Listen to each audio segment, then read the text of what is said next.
tentang markup harga. Kita tahu bahwa broker yang terlibat, kalau sudah lebih dari satu yang listing, lebih dari satu yang selling, maka ada kecenderungan merasa komisinya tidak cukup. Ya, tidak cukup artinya ya kalau bisa di markup, ya kan? Padahal proses markup itu adalah proses yang membuat transaksinya nggak transparan. Dan ketidaktransparan itu adalah penyebab masalah. Ya. Pada saat apa masalah timbul? Pada saat penjual tahu, pada saat pembeli tahu.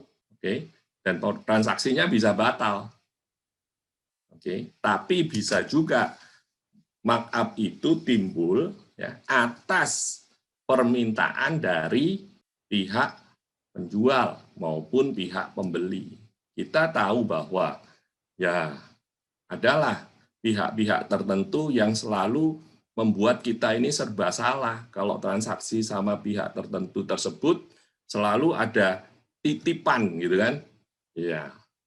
Atau titipan apa? Yang jelas selalu ujung-ujungnya adalah duit. Ya kan? Kalau bukan duit yang dititipin ya nggak apa-apa lah. Kalau titipannya duit, nah itu bisa timbul masalah. Markup harga itu adalah bawaan yang kita dapat ya, atau warisan yang kita peroleh dari cara kerja broker tradisional. Kita ini broker yang ngaku-ngaku profesional atau beneran profesional karena kita punya pelindung yaitu kantor yang berbentuk PT yang sekarang juga keren karena bisa jadi anggota AREBI ya kan, yang bisa tampil lebih percaya diri, apalagi sudah ada sertifikasi lembaga profesinya, ya kan. Tapi bawaannya untuk menjadi broker dengan cara kerja tradisional itu ya masih melekat. Oke. Nah, karena itu markup harga harus diminimalisir. Kejadiannya kalau co-broking melibatkan banyak orang, kalau disampaikan dari awal, memang ada keterlibatan lebih dari 2 orang broker, pasti keputusannya dilanjutkan atau enggak. Karena pembagiannya sekian loh ya. Ini mau dilanjutin enggak? Ya. Kalau sampai dilanjutin tapi di markup saja gitu ya. Wah, itu sudah keputusan yang bawaan dari nenek moyang gitu ya. Nenek moyang kita yaitu broker tradisional gitu kan. Ya, dan itu harus dibasmi sebetulnya ya. Tapi kalau titipan dari customer bagaimana Pak? Nah, kalau titipan dari customer berarti harus transparan ke pihak yang lain. Misalnya pembelinya minta di markup, ya kan? Harga katakanlah 1M, di markup 50 juta karena ada titipan dari wakilnya pembeli atau yang didapat kuasa dari pembeli. Ya sudah, tanyain sama yang dapat kuasa, yang tanda tangan siapa? Dia yang dapat kuasa, kuasa apa? Kuasa lisan apa kuasa tertulis? Ya, kalau lisan banyak orang yang bilang dapat kuasa gitu kan. Iya, dapat kuasa dari Tuhan aja banyak yang ngaku kok. Apalagi kuasa dari orang ya kan. Ngomong doang apa susahnya gitu kan. Giliran nanti waktu transaksi pembelinya muncul, loh ini kenapa ini? Ya kan? Penjual kok bilang harganya 1M. Kok saya bayarnya 1M50 gitu. 50-nya untuk apa ini? Gitu. Ya, celaka gitu ya. Nah, penjualnya sih rela-rela saja. Dia sudah tahu kalau di markup 50 juta. Tapi pembelinya kan belum tentu rela. Ya. Pembeli nggak rela, ngapain aku bayarin lebih mahal 50 juta. Ya, masa Anda ngomong, loh itu anak buahnya Bapak yang minta ya. Ya, yang pemegang kuasanya. Pemegang kuasanya sudah lari duluan karena ketahuan gitu kan. Brokernya yang ketimpa image buruknya. Oke. Berikutnya adalah masalah pricing, commission harus didisclose. Oke. Nah, seringkali broker itu berdasarkan standarnya AREBI komisinya 3%. Ya minimum 2 lah kalau menuruti standarnya Departemen Kemendak ya, peraturan perdagangan. Minimum 2, tapi ya nggak usah ditutupi lah, sudah rahasia. Ada yang terima komisi kurang dari 2% kan? Ya, waktu co-broking nggak dikasih tahu nih, ya kan? 1% ternyata. Komisi 1% mau co-broking, tapi nggak ngomong. Ujung-ujungnya setelah transaksi, nah, baru tahu. Ya, lebih celaka lagi ngomongnya, komisi standar ya? Ya, standar. Nanti waktu selesai transaksi baru ngomong kalau komisinya nggak standar. Ya, repot kan? Itu pelanggaran etika, yes. Ya. Tapi apa mesti lapor ke REB? Ya, kalau dilaporin REB mau duitnya dapat dari mana? Kalau memang dibayar cuma 1%, ya kan? Wih, lebih susah lagi dibayar 3%, ngakunya waktu co-broking cuma 2%. Kan banyak itu variasinya, ya kan? Gimana membuktikan? Ya, masa marketing yang selling terus tanya sama yang penjualnya, Bapak penjual kamu bayar komisi berapa gitu? Wih, malu-maluin banget tuh, berarti nggak percaya sama temen co-brokingnya dong. Jadi transparansi sangat penting. Ya, komisi harus didisklose dari awal.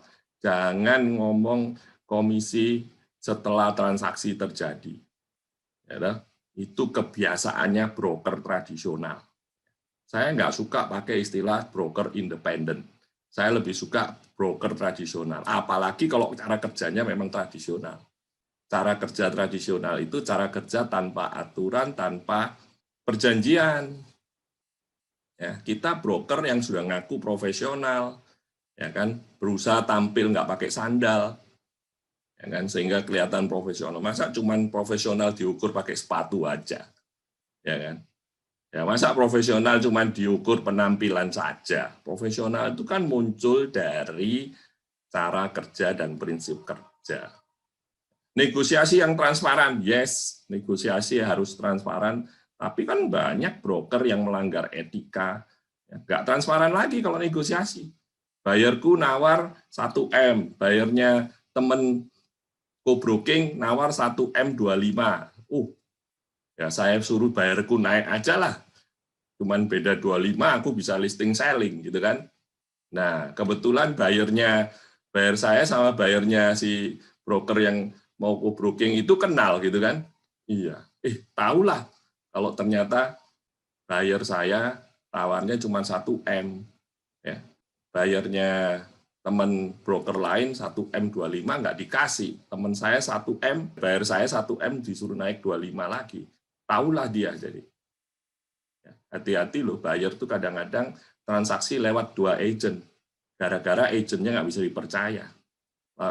Setelah itu ketahuan bahwa agentnya memang beneran nggak bisa dipercaya. Kalau itu menjadi sebuah image bagi broker anggota REB, betapa susahnya nanti kita berhadapan dengan buyer. Buyernya selalu menyamar berhubungan dengan beberapa agent. Oke, jadi dalam negosiasi pun transparan. Ya, kalau ada markup ya ngomong. Saya sarankan kalau komisi tidak mencukupi gara-gara agentnya banyak, yang listing 3 orang, yang selling 2-3 orang, ya begini aja komisi dari penjual untuk agent listing, apalagi kalau komisinya nggak standar ya, 2% katakan. Agent selling minta komisi sama buyer, tapi agent listing transparan ngomong sama penjualnya bahwa pembelinya pakai agent sendiri, gitu. Pada dasarnya kalau masih dalam negosiasi, kan harga belum deal. Nggak ada masalah dengan pembicaraan tentang komisi yang terpisah. Ya. Kalau broker tradisional kan komisinya juga dari penjual sendiri, dari pembeli sendiri. Kita broker yang profesional tidak pernah dilarang minta pembeli yang bayar komisi. Tidak pernah ada aturan kayak gitu.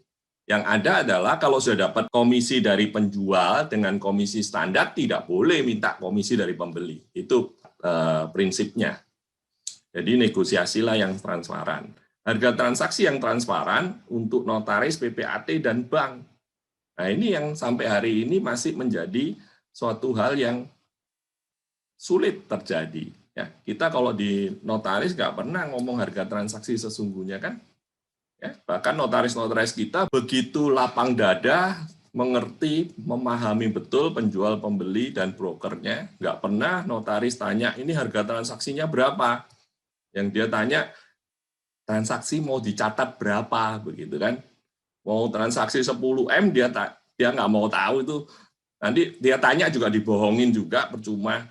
Jadi dia tanyanya transaksinya mau ditulis berapa ini, gitu, ya kan? Ya, sebetulnya sejak tax amnesty 2016 masalah transparansi harga transaksi itu harusnya menjadi sebuah hal yang wajar gitu kan. Kenapa? Karena properti itu dicatat loh di aset atau harta di dalam SPT. Sayang sekali banyak yang di Indonesia kan masih banyak underground business. Walaupun rekening bank udah terbuka sama pajak dengan sewaktu-waktu bisa dilihat, tapi sebagian orang masih mengandalkan underground business. Sehingga kalau dia jual properti 10M, wajarnya ya dia bayar pajak dari 2,5% dari 10M.